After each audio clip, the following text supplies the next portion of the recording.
Okay, we're rolling, right? Okay, so my first thought is, here you are, you're ready for the interview, and you're in a jacket, and you're in Colorado. So as a California guy, my assumption is it just always freezing there, Kevin? No, it like changes every day. Does it? So, I mean, you never know. Like on just this weekend, I went climbing with my son. He's Uh-huh. 19 now. Wow. On Saturday, it was warm in the 60s, sunny, great. The next day, wake up, 4 inches of snow on the There ground. was. Okay. That's Colorado. Okay.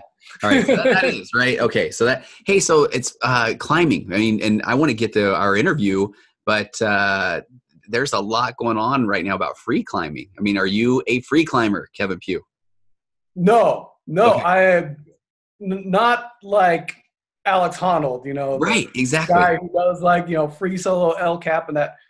No, I use ropes or I climb, what they call bouldering, Yeah. small boulder. Then you just fall on a crash pad and it's not like falling off a 3,000-foot cliff. So Okay. So, so my guest, Kevin Pugh, PhD in educational psychology, are you with that degree, can you diagnose someone that free climbs as insane, or, I mean, or just living life, or what? I mean, because I really just found out about this, and I can't believe that, like, what, 3,000-foot climbs on rock walls with nothing. yeah. And so I think anyone could diagnose him as insane. Anyone who does that. I don't think that requires a PhD. That's a fair point. Exactly. So have you But been? he does seem to have like a little bit different brain. Yeah. Like they, did like some brain scans and that, and then the part of the brain, the amygdala, that's related to emotions and threat and that, like, they would like show like threatening pictures and that on a normal person that lights up. Him, like nothing. Okay, so that's true. I had heard that as a rumor, but so that is true. Okay. Yeah. So when people are saying, you might die, I mean, to him, he's like, are you gonna eat the rest of that sandwich? I mean, is that, you're right? Hey, so the funny part, and so for my listening, well, I probably will have gone over this in the intro, but I knew Kevin from way back when. We went to high school together. I don't know if we went to, where'd you go to middle school? Were you an Eastmont guy? Indian Hills. Okay, I was Indian Hills too. Okay, we go way back, Kevin. Where'd you go to elementary? Yeah, in fact. Yes. So my wife, JD. Yep. I didn't know if you remember this. Yeah. So you were like her first boyfriend. Yes, I was. Like, sort of, yeah. Yeah. And as much as boyfriend girlfriends are at that age, she was joking about that. Yeah.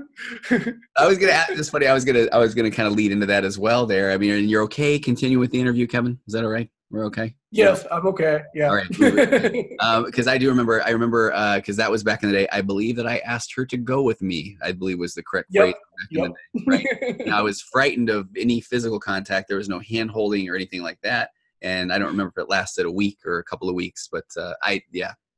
Yep, So I think that's JD's memory too. So, yep. True confession. I don't know. I think my wife knows that. I'll write a note that I'll let her know that. Right. So, okay, we both went to the same middle school. So when you talk about climbing, and I just want to jump right in. Kevin was he was one of these guys that just everybody liked. He got along with everybody. And I don't know did you know at the time there was a kind of a, people would call you and your friends that everyone loved. There was a certain word that was associated. Do you remember what this was? Well, I know eventually they started calling us the granolas. That's it. Boom. Yep. The granolas. Yep. Yeah. So I don't know if that's still a thing anymore. I mean, do you know granolas? I don't know. Like, it's not in my kids' schools here. Yeah. I haven't heard that term. Okay. What was a granola back in the day? I mean, why did we call you that? Well, I think it was related to eating granola or something. That term came associated somewhere. Yeah. I think mostly we all had a big long mop of hair. Yep. And walked around with big backpacks. Yep. And kind of bounced around with Yeah, has and just walked. free spirits. I mean, I just felt like you guys were just free spirits, which was kind of neat. So, I mean, so then when you kind of jumped in there, we were talking about climbing. That's what I kind of associate with that free spirit as well. Have you climbed ever since? Yeah. And so, yeah, mostly pretty steadily. And then now that, I have older kids Mm. and they're really into it. And so we go, usually to the gym, and we go to the gym together, Uh-huh. once or twice a week and climb together. And it's really fun, because it's fun having activities you can do with the kids. And Yeah. then we get out and do the stuff on the real rocks when we can. So. Okay. And tell me, so would you consider any of your kids granola? I mean, did any of them kind of follow in your footsteps? Yeah. So my son is, he loves outdoor stuff, loves climbing, works at a boys service ranch each summer where they have them work in the mornings and then they take them on outdoor activities and backpacking trips, Oh, wow. on the weekends and that. And that's those, I mean, those are the things he loves. Okay. And then other kids to varying degrees. Okay. Everybody's got a little bit of that granola DNA flowing through their veins. Yeah. Yep. So I want to do a little bit of a, give me your background, kind of where you went after high school, where we grew up. And then what we want to get to for people that are listening is Kevin, and I should be calling you Dr. Pugh, but right. Means, okay. Kevin's fine. Okay. But so Kevin, by the way, a woman left my office a few days ago calling me doctor, and I'm not. I'm an LMFT, but I didn't have the heart to correct her because it just sounded so good. So you're one of the is founder a fair way to put it? But of this concept of it's called the transformative experience. Yeah. After I did my undergraduate degree, and I ended up majoring in psychology. Okay. But I really did. I mean, it took me a long time, because I just loved studying a lot of stuff. Okay. And I always had an interest in education. You remember Matt Bradley? Yeah, I love Both him. of us. Yeah. Hey, wait, true confession. Now that we're talking about first girlfriends and stuff, Matt's mom was like the first time I ever was like, man, that is a very, I thought Matt's mom was just stunningly beautiful. Isn't that funny? so my thought goes there. That's just so funny. Yeah. Forgive great all, lady too. Right? Yeah. So forgive all the audience for who's gonna have to now. Kevin and I probably going through a memory lane. But okay. So you though interest in education. Yeah, and so we both, in college decided we'd like to go, into some area of higher education. Get a PhD and then teach in a university and that. And I almost went into geology, but then I decided that psychology was what I liked most because kind of the thing I most enjoyed learning was just about learning itself. Okay. And so I went into educational psychology, which is doesn't have anything to do, at least in our program, nothing to do with counseling or that, Okay. but about how people learn and about motivation and how those things interact with education, both formal and informal, and all that. And so while I was at Michigan State, then we kind of created a group that we called the Dewey Ideas Group, based on, so John Dewey was one of the real influential educators and philosophers in America. And this transformative experience theory came out of that group. And so it's more or less a modern application of some of Dewey's ideas about the nature of experience and aesthetic experience and learning to education, and specifically to science education. So we're focusing on those applications. So that's kind of where it came from. And, so it was a collaboratively developed. And then since I've continued to do a lot of work in this area, and some of my students and other colleagues have started doing work in that area. And it's so kind of a new emerging, growing theory. So, and it really is about then how people learn best. Is that kind of at its core? Well, it's more about what they do with that learning. Oh, So I always like to joke that the Las Vegas slogan, that terrible slogan, "What happens here stays here." yeah. That applies too well to education. It's like the learning that takes place in the classroom stays in the classroom, and it doesn't go anywhere.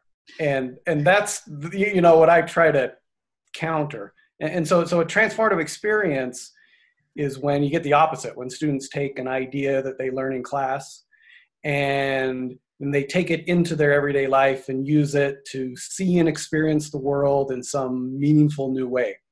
So you're actually saying we got to be able to apply the knowledge, right? Yeah. I mean, this is good. No, this is good. I mean, it's so funny. I've never thought it. Now that phrase is going to ring true, because it's like I do feel like I work with people all the time that they don't know if they want to go to college because they don't want to waste time or learn things they don't think will be applicable. Or so I mean, so you're saying that the whole purpose of education then is fostering these transformative experiences. Yeah, I mean, that's what I like to think, education should really be about, instead of just acquiring content that kind of stays in the classroom and use it to pass a test, that you learn ideas that allow you to, see and experience the world in, new ways and different ways, and that, kind of enriches your life. Okay. And not just in some far distant future, but in students' immediate everyday experience. So what then? I mean, are you okay if we dive into some examples right away? Because I know that this is that stuff where I'm sure some listeners are going to think, you guys are still talking in these ambiguous terms, right? But so like, what are transformative experiences, and how, if applying them from a classroom setting out into the real world? Is this it takes 6 months, or are you talking about same day stuff, or? Yeah, more immediate sort of things. So, like an example from one study we did. So we were interviewing so this is a middle school student studying physics and Newton's laws and that, and he was an example of a student who had transformative experiences. And so he talked about how he sort of saw Newton's laws everywhere, and that those ideas were worth learning because they allowed him to see things in a new way, in a different way. And he was able to give a number of examples. So the best example, I love this. He talked about, so my niece came over and she was running around the house in her socks. And she came running through the kitchen with hardwood floors. And she ran through the kitchen, couldn't stop, and slid across the kitchen floor and crashed into the door. And so this student thinks, inertia, a child in motion will continue in motion until acted upon by a door.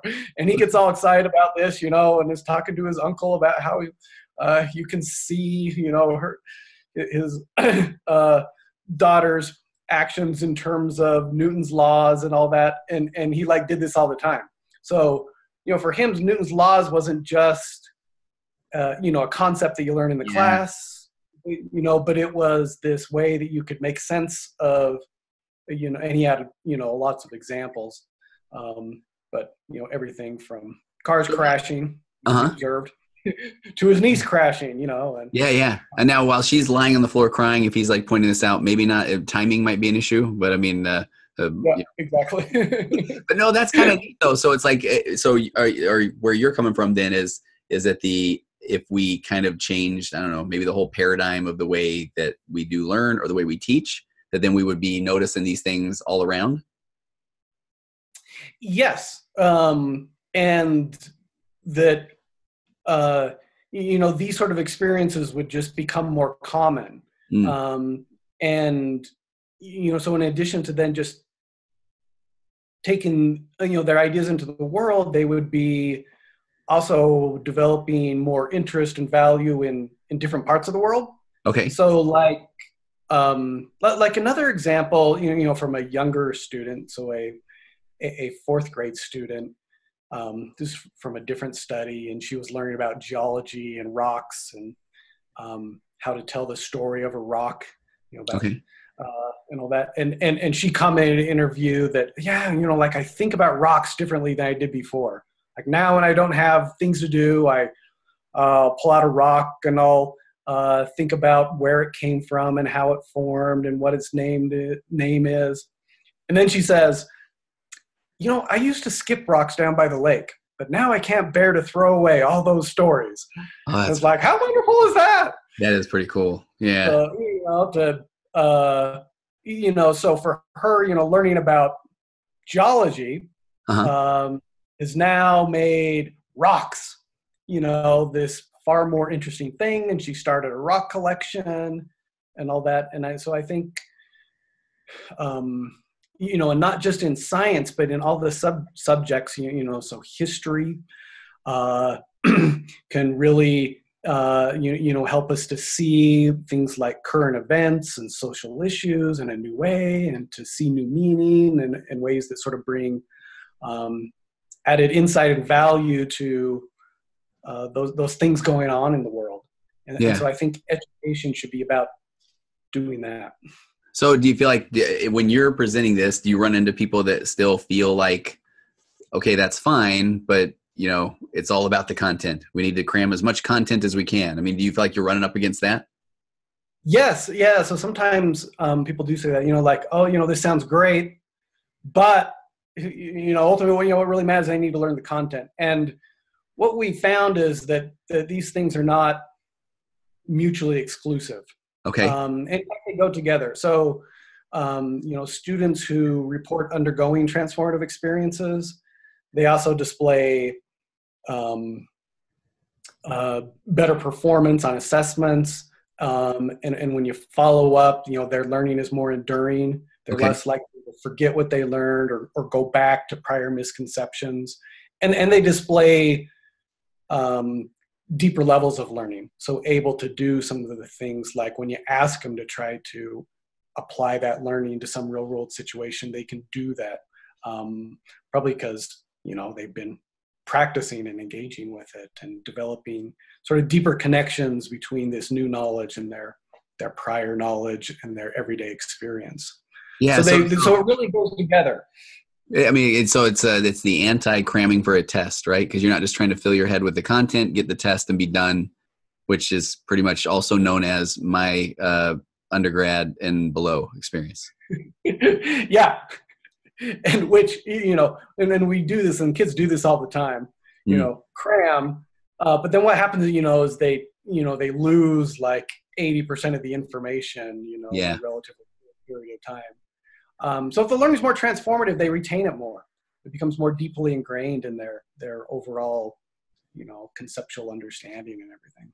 I'm having an epiphany. So I waited 10 years before I went back to grad school to become a marriage and family therapist. And I remember that was an entirely different experience. And I always just say it was because I enjoyed the material finally. But I think really it was because I had 4 kids and I'd been married for a decade and I had a job. And so I was applying the family systems theory and everything that I was learning, I was going, oh my gosh, this is the dynamic in my home, or this is the experience I had growing up, or this is my relationship with my parents. Right.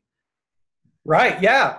And so, it's like all of our education experience should be more like that. Yeah. We find that, like learning is much more transformative as we get older, and especially when it's related to a particular career that we're going into, and if we have some experience in that, and it can take more work at some of the younger grades in that. Yeah. But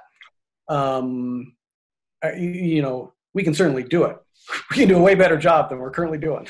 Well, and that's what I was going to say. So because that makes a lot of sense too. The older you get, the more you kind of understand maybe where you, how you view the world and life and what you want to process. So when you're younger, then do you feel like it would almost be this like a spectrum where it starts maybe more content heavy but moves into transformative? Or do you feel like even younger, it would be more important to set the foundation of transformative experiences?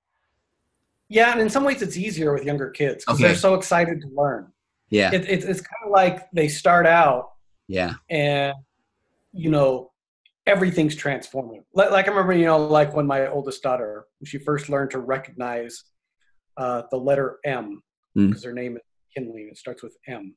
And pretty soon the whole world was M's, in wood grains, in scribbles, everywhere, and it was just so exciting to see that, and young kids are like that. They're like really excited about their learning, and they really focus on connecting it to their lives outside of school. And then by the time, they make it to high school, it's like we've beat a lot of that out of them, and it's yeah, and it's just not nearly as transformative. And we need to, I don't know, help them have those transformative experiences, and then it kind of rebounds in college because it's students have more choice, they see more of the connections. But yeah, so we really focus a lot on, middle school, high school, and how you can make those experiences more transformative. I have to comment because you threw out your daughter's name, McKinley. Is that, you have a McKinley? Mm-hmm. I do as well. I do as well. It's kind of a unique thing. Yeah, I got a McKinley. Yeah, it's kind of crazy, right? That's really funny. So we named all our kids after mountains. So we have McKinley, Sierra, Hayden, which there's a couple Hayden peaks around. And then Micaiah, which is after Mauna Kea. Okay. And then Emerson, which really was just a name JD really liked. And so we looked up and found a mountain. Okay. So I didn't find a Mount Ted or a Mount Steve. You couldn't apply it that way, right? But none of your kids got the name of Everest or Kilimanjaro or Fuji. Come on now, Kevin. No. Okay. Or Yorupaha or okay, exactly, right. Hey, so do you feel, and I'm going to go total cliche here, but when you were talking about we kind of beat it out of them, right? So when you get to high school, it made me think of, especially, and I don't know if I'm pulling the kids these days, but I feel like my kids have a ton of homework and I don't remember doing homework. Maybe that was because I was just cramming all the time before tests. First of all, do you remember doing a lot of homework in high school? I did a fair amount. Okay. But probably not as much as my kids. Yeah. Well, it depends on the kids and what school and stuff. Okay. Yeah. So do you feel like, though, the cliche I was headed toward is, does the transformative experience more look at the quality versus the quantity? I mean, are you not as concerned about, well, I got to get this much stuff in versus if I get one quality transformative experience, now they know or they understand? Yeah, I would agree with that. One of the problems we sometimes make in schools, we have too much stuff that isn't of value. And that includes sometimes the content too, that we don't always think real carefully about what content is kind of the most important and most powerful. It's kind of like it's always been in the curriculum, and so I'm teaching it because it's always in there instead of being real thoughtful about that. Yeah, I'm dying to ask you if there's some. I was going to make some joke about a class or whatever, and then my head immediately went to, I'm going to get emails from if I would have said metal shop, I'm going to get emails from metal shop teachers. I'm going to get emails from people that say that metal shops where they learn their craft, and so I'm dying to know, like, do you anything come to mind as far as where you're saying here's some content that's remained just because it's there? Well, I'd have to think through specific. That's okay. No, because you'll get emails, Kevin. Don't fall into the trap. Yeah. Yeah. If you gave me a curriculum, I can guarantee I'd go through and it'd be like, okay, I don't see the purpose of some of this. Gotcha. And it might be that there is a purpose, right? And it's really important, but it's been lost. Yeah. We're just teaching it because we've always taught it, and we need to go and rediscover the purpose. Yeah. So do you feel like, so I guess I'm really, liking this concept a lot because I'm thinking of, now you got me stuck on my grad school experience. And it was like, man, if I would have had that experience in college or high school, I mean, that would have been incredible. So, how realistic is it to expect students to have transformative experiences? I mean, especially, what would that look like in school? Would it be a pretty major overhaul of the educational system, or what would that look like? Yeah, so it's a fair question that, and I don't think you can expect all students to be having transformative experiences with all the content all the time. I mean, it's just Okay. It's just not going to. Okay. What we found is like in a typical science classroom, it's like around maybe 10% of the students that just kind of naturally have transformative experiences. Okay. Which is, a pretty small number. And then when we do interventions and work with teachers to teach for transformative experiences, then that number jumps up to more like, a third of the students, with about half of them that have, at least a piece of a transformative experience. Okay. Part of a transformative experience. And I think that's more reasonable. So if you can get about half the class for it to be somewhat transformative for each unit, then I think that's much better than it currently is. And what you'll find is, different students will connect with different content and sometimes with different domains. So some students, like, they really identify with science. So they're more likely to have a transformative experience in science, where others identify as like an English student. Uh-huh. So as they're reading and studying literature, that might be really transformative for them. And they're seeing these literary themes in their everyday lives and using them to make sense of their relationships and the movies that they're watching. And it's transformative for them in that domain, but maybe not in science. And so, and I think that's okay. Yeah. We should just try to make it, more likely, more available, rather than feeling that we're failing if we don't get every student to have a transformative experience all the time. Okay, which that makes sense. I mean, because so then thus we don't have to overhaul the entire educational system to make it happen. Do you feel like the training needs to start with, is it with teachers? I mean, is it just kind of bringing awareness to this, so a teacher's kind of thinking through more of how can I show them how to apply this concept instead of just lecture or talk at them? Yeah. So, if you go to talk to almost any teacher and you talk to them about this idea, almost every teacher will say, oh, yes, this is what I believe in. This is what I think is important. And they'll be able to talk about strategies that they have to try to make the learning more transformative. Uh-huh. And so I think a lot of teachers are already trying to do this, but they often don't have a full set of strategies or training on how to do that. Okay. And so, my colleagues, we've, done various studies and from those put together a model for teaching for transformative experiences. Oh, okay. And we found that model helps teachers to kind of go beyond where they are already and to, have more success in making the learning transformative for more students. So how does a teacher get that? I mean, is that something, is it a book or is it an online training, or does their school district need to kind of buy into this concept? So, yes. In most cases where, in our research projects, like we're working one-on-one with these teachers. Okay. And we do have some available materials, and I can remind me to. I will. I can tell them about where people can find those. Okay, that'd be cool. But we'll go in and start collaborating and talking with the teachers about a unit and how we might make this more transformative. And the model that we have, so there's various strategies in it, but it might help to just mention two of the main principles.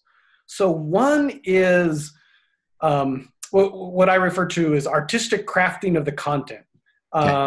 So, just like when artists, when they create something, they're very thoughtful and reflective and selective. So they don't just put all the words in a poem or everything in a composition in a painting, but they're very thoughtful about what to include, what to exclude, and then they craft it together in a particular way so that it evokes a certain experience.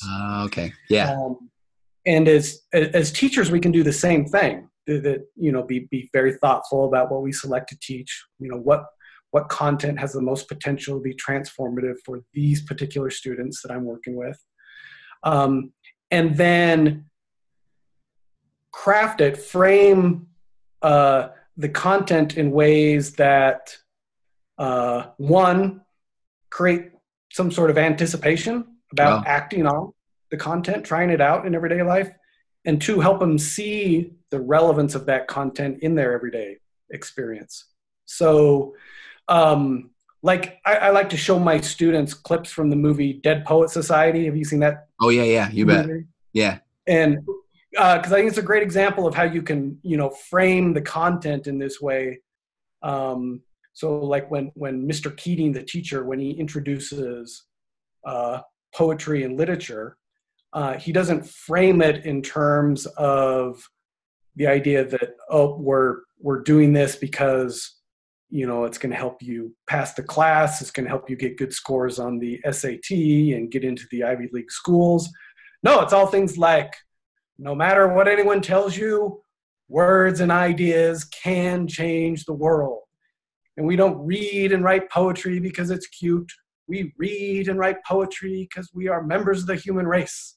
And the human race is filled with passion. So, what he does is he frames the purpose of, this content as, wow, it's this amazing thing that has relevance in your everyday life. And often we just don't take enough time to frame the content in those ways, and even to take the time to sit and think it through. Like I said before, we often just teach stuff because it's in the curriculum and it's always been in there. Yeah. And we've sometimes lost sight of what its transformative potential is. So we can go back, rethink about that, and then help our students to kind of catch that vision of how this content can be amazing and such a wonderful thing in their everyday lives. So that's one thing that we focus on, and there's lots of ways of going about that. And then another principle is what we refer to as an experiential apprenticeship. Okay. Which again involves various things, but it's providing modeling and scaffolding and support so that students can be supported in having these experiences. So like in terms of modeling, so I'm going to talk about my own transformative experiences. So as I'm teaching something, then I'm going to share with my students, we've been talking about, air pressure, and, we were driving up to the ski resort and my ears were popping, and I was thinking about, this was air pressure, so when you go, skiing, think about that. Oh, funny side story. Okay. You could edit this out if you need to. But not too many years ago, we went skiing, and we're driving over this high pass, and our youngest, she was like 2 or 3 at the time, and her ears were bugging her from the air pressure. And I said, here, do you want some fruit snacks? They can help your ears, because you know how chewing on something can help your ears pop. So she was, okay. And then, a few minutes later, fruit snacks help my ears. And I look back, and she has a fruit snack in each ear. Okay. So, and from this day forward, whenever she gets an earache, she's like, "Where's the fruit snacks?" Where's the fruit? Yeah. Yeah. Okay. I hope you didn't correct that, Kevin. I hope you let that let that one slide. Yeah. Yeah. Okay. We laughed. So but the point there would be that, so I can share my experiences like that, and then I can help students identify opportunities that they have to apply the content. And we often use this term with the students, like to re-see the world, to re-see it through the lens of this content. So, we'll sit down and talk with them about, okay, so where else might you have this opportunity to re-see air pressure? where is air pressure going on in your world? And they'll start talking about that. So it can go from like, going to the ski resort example to start thinking about a number of different other parts of their everyday lives that might involve air pressure. Yeah. And then sometimes, then it can become more formal scaffolded experiences to help them to do sort of this deeper level re-seeing. So like these examples I'm drawing somewhat from a recent research study we did with a teacher who was a middle school science teacher, earth science teacher. Okay. And it was a larger meteorology unit, so it covered things like air pressure and heat transfer and how that related to weather. And so, we have all the kids, and they gather in a circle and share some of their stories of their wild weather experiences. And they talk about everything from, snowstorms to windstorms to hailstorms to some of you have been in a hurricane and things like that. And then the teacher would help them to re-see those experiences in terms of these concepts that they were learning in science. And that would usually be okay, but the kids would always be more interested in the story of like the trampoline blowing over the fence than actually talking about the science. And so then what we do is create case studies out of their own experiences. Okay. And so put their own words and their own names in there and create a case study of like being in a hailstorm. And then they would research those experiences, which was similar to what they'd done before. There's these workbooks with weather case studies that they would answer. And it was similar kinds of questions, but instead of being about some case study in a book, it was about their own experience.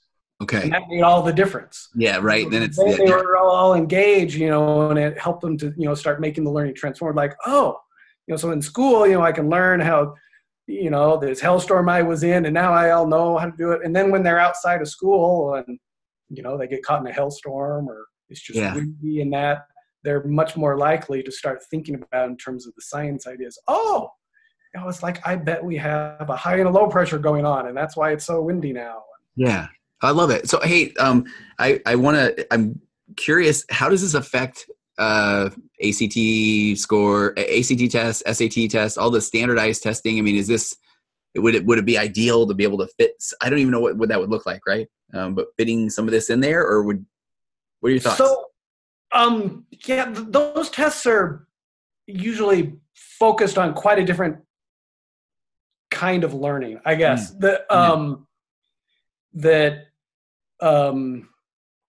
So like I said earlier, if students have transformative experiences, then their learning is going to be better. It's going to be deeper and more enduring, and that'll help them do better. Okay, I gotcha.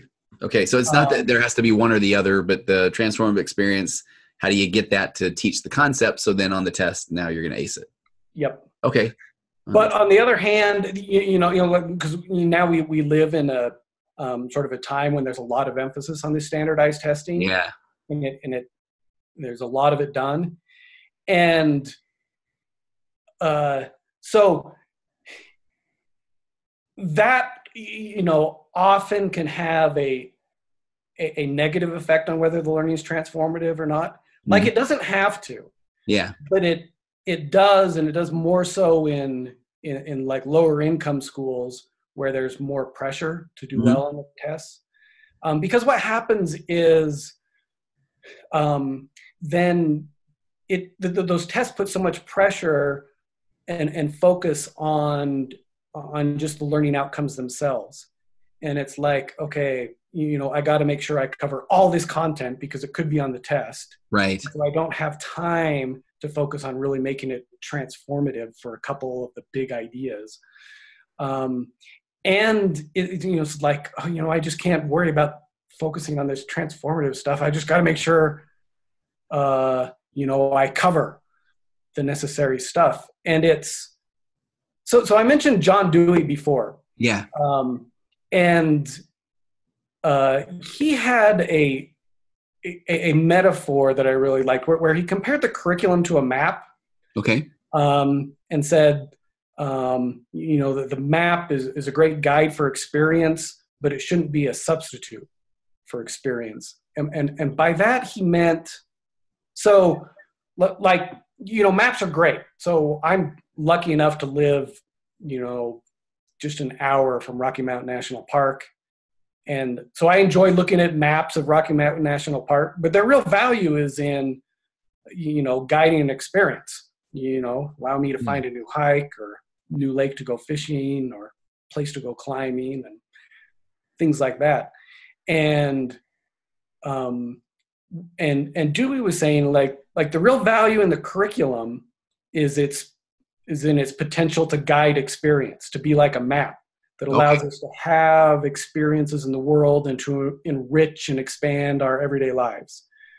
But what he was really concerned about, and this applies to today as well as his days, is that the curriculum, the map, becomes a substitute for experience. It becomes the end unto itself. Oh. So we focus on the purpose of education is just to make sure I learn this content, instead of the purpose being to learn this content so that I can use it to enrich and expand my everyday life. And so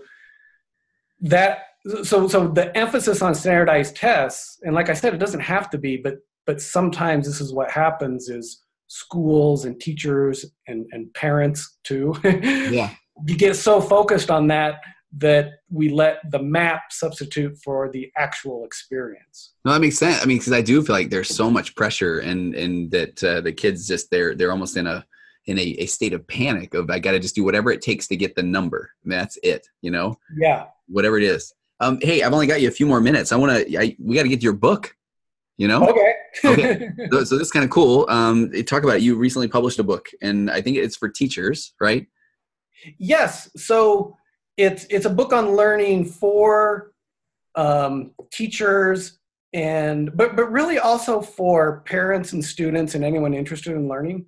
Hey, and I gotta tell you though, I gotta say, Kevin, that I booked you not having any idea that you had a book. So this is that part where it's gonna sound like you were reaching out to, hey, you got a podcast, get me on there and talk about the book. And you're sending when we were trading some notes, you're like, P.S. I don't know if you want to talk about it. I've got a book. And I'm like, are you kidding me? Like that's the coolest thing ever. And I have to tell, the name of the book is Computers, Cockroaches, and Ecosystems: Understanding Learning Through Metaphor. Right? Yes. You love it. All right, back to you. Talk about the book.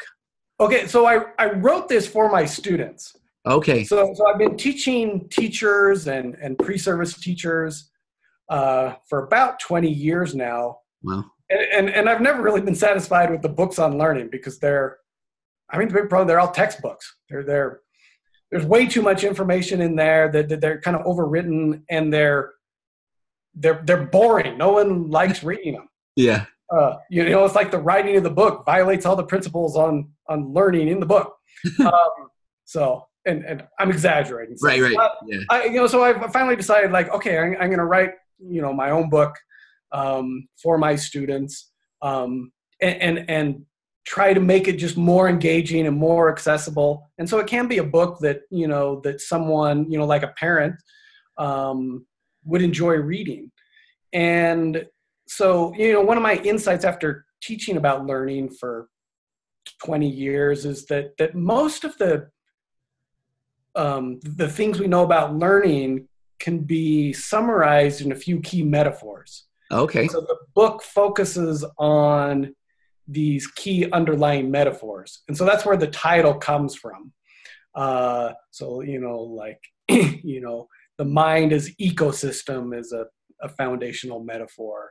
Okay. The mind as computer is another foundational metaphor. And so I write about those metaphors, but with a lot of stories and interesting cases and things, so it's not just a textbook. Well, tell, I would love, if you don't mind, a couple out of those, like mind is ecosystem, or mind is cultural tools, or mind is computer. Give us a little taste of that, a little flavor. What does that look like? Okay. Give me your favorite. So mind is ecosystem is a really good one. Okay. I think, and this comes from Piaget and who was a psychologist, and other people who've done work in the area of what we call constructivism and that. But so when we learn, we often think of it as, okay, my learning is I'm just taking new information and I'm adding it into my brain and building on some prior knowledge and that. But the mind of the ecosystem metaphor would say, no, it's not that simple. It's more like, like your brain, your mind is comprised of an ecosystem of ideas.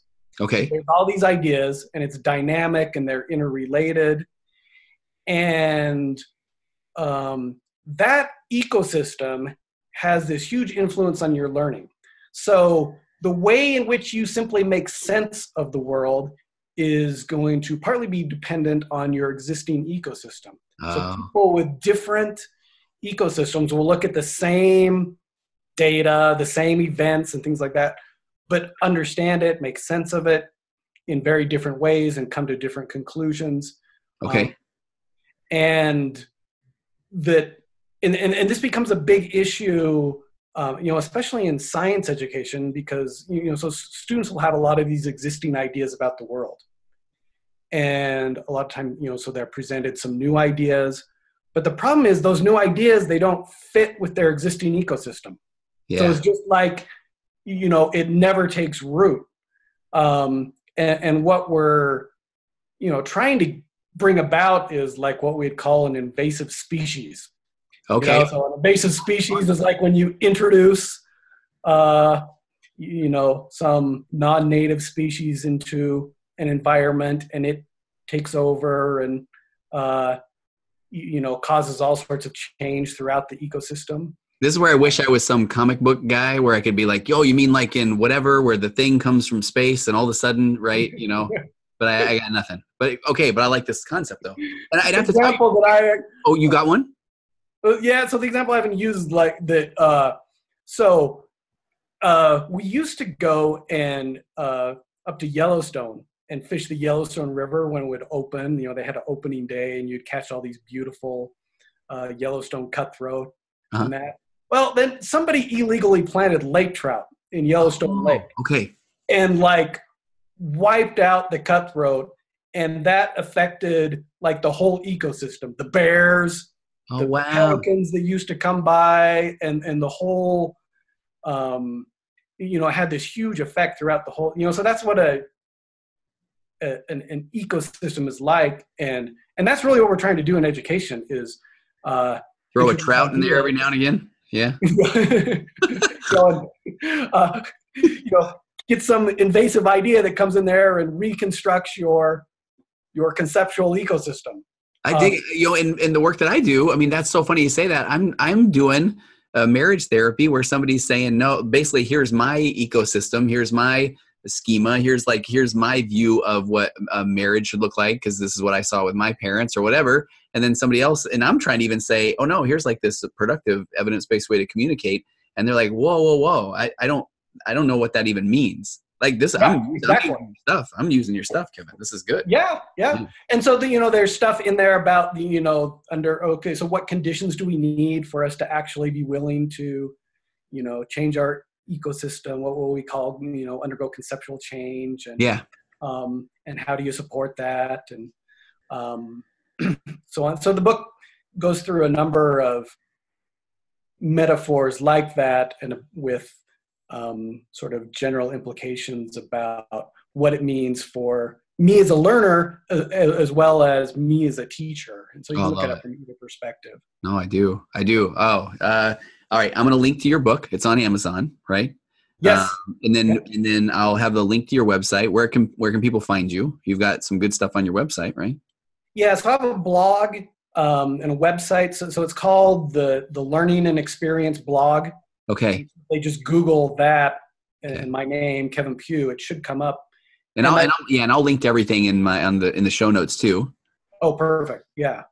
And then, so like the blog, so people want to learn more about transformative experience theory. Yeah. And these ideas, a number of my blogs relate to that. Okay. Like one of the recent ones is about, what did I title it? Something like The Sterilization of Education, How Schools Practice the Pedagogy of Umbrage. So, you know, Umbrage from the Harry Potter books. Okay, all right, that's where I was going. I'm like, wait a minute, maybe I don't know what that word means. Okay, all right. No, yeah. So, you know, like she deliberately tries to make learning non-transformative at Hogwarts by just teaching theory. Okay. And it's like at schools, this is what we unintentionally do. We often do the same thing. We get focused just on teaching sort of abstract theory in a way that then makes the learning non-transformative. So, you know, so I wrote a blog about that, and you know, so there's a number of blogs related to. Okay, that's perfect. That is Umbrage the one that's did Harry have to scratch stuff in his hand or whatever? Was that one?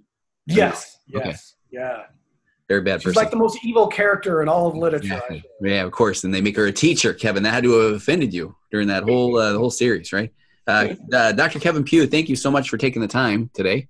This was a lot of fun. So I know our next project, then we're going to collaborate on a book where we do the mind as ecosystem with marriage therapy, you know, and figure out how to get that invasive species, aka the lake trout, involved in the whole thing. There you go. I like it. Hey, great to talk to you. Please tell your wife and my first kind of girlfriend that I said hi. Okay? I will. Okay, I'm going to hit stop here, but hang on just a second.